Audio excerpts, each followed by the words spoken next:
Testing Microbilt APIs. Step by step, let's walk through how to test Microbilt APIs step by step using the developer portal. Step 1. Go to My API Keys and click Add Key. Step 2. Enter a name for your new key in the designated field. Step 3. Once created, your new key will appear on the My API Keys page. Step 4.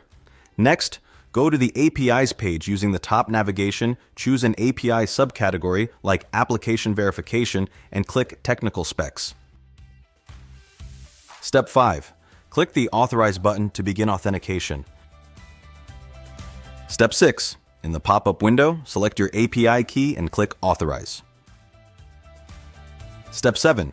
Expand the first available API operation and click Try it out. Step 8. Now click Execute to test the API call in real time. That's it! You've successfully tested a Microbilt API.